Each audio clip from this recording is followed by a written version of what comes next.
तो चलिए अब आपको आजमगढ़ की मेहनगर सीट के पिछले 3 नतीजों के बारे में जानकारी देते हैं, जिससे आपको यहाँ का जो सियासी समीकरण है उसे समझने में आसानी हो जाएगी। 2017 आजमगढ़ की मेहनगर सीट पर करीब 52% मतदान हुआ।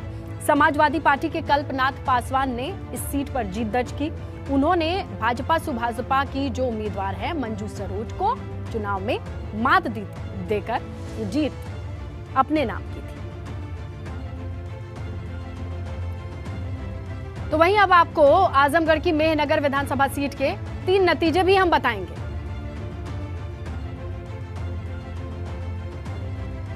तो मेहनगर विधानसभा सीट के अगर पिछले 3 नतीजों को आप देखते हैं तो ये साफ हो जाएगा आपको जान करके कि सपा का ये मजबूत गढ़ क्यों कहते हैं इसे।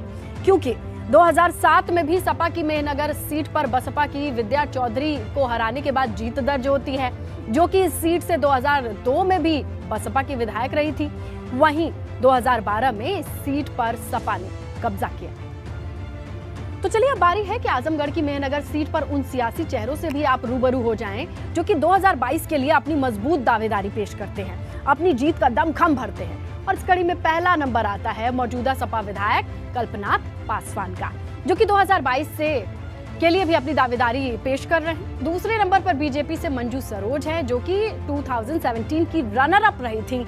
तीसरे नंबर पर आते हैं विद्या चौधरी, जो कि बसपा से विधायक रही हैं और अब बसपा छोड़कर सपा में शामिल हो चुकी हैं। चौथा चेहरा है बृजलाल सोनकर का। 2012 में सीट पर वो सपा से विधायक रह चुके हैं। अब आपको आजमगढ़ की मेहनगर सीट के इन सियासी कद्दावर चेहरों की थोड़ी जानकारी सिलसिलेवार ढंग से दे देते हैं, जो कि आने वाले विधानसभा में अपनी जीत का दावा दर्ज करते दिखाई देते हैं। इस फहरिस्त में पहला नंबर आता है मौजूदा विधायक कल्पनाथ पासवान का, जो 2017 में सीट पर सपा से चुनाव जीते थे। मौजूदा विधायक हैं कल्पनाथ पासवान 1991 में भाजपा से विधायक रह चुके हैं। ईमानदार छवि वाले हैं और दलित तबके में मजबूत पैठ है इनकी। और दलित तबके की बात करते हैं तो इस सीट पर इनकी संख्या ज्यादा है। अब बारी है आजमगढ़ की मेहनगर सीट के दूसरे बड़े सियासी चेहरे की जानकारी देने का, जो कि इस इलाके में बीजेपी का चेहरा है। 2022 के लिए मजबूत दावेदारी इनकी भी है। ये है मंजू सरोज। 17 में ये बीजेपी और सुभाजपा की उम्मीदवार थी, दूसरे नंबर पर रही। ये इलाके के दलित तबके में अच्छी पकड़ रखती हैं और मेहनगर के सवर्ग तबके की बात कर ले तो वो भी इनके साथ दिखता है। इन्हीं खूबियों के साथ 2022 के लिए बीजेपी की ओर से ये दावेदारी पेश कर रही है। अब बारी तीसरे बड़े चेहरे की, जो कि बसपा का चेहरा थी, लेकिन अब ये हाथी की सवारी छोड़कर साइकिल पर सवार है। ये है विद्या चौधरी।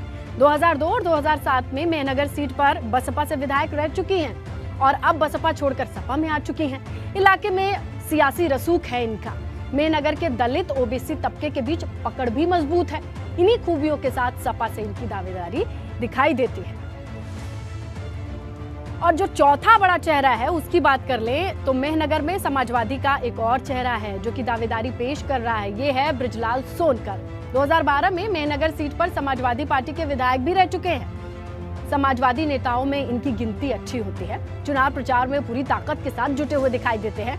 दलित और ओबीसी तबके के बीच अच्छी पैठ रखते हैं। इसी बदौलत 2022 में सपा के लिए टिकट ये मांग सकते हैं, दावेदारी पेश कर सकते हैं।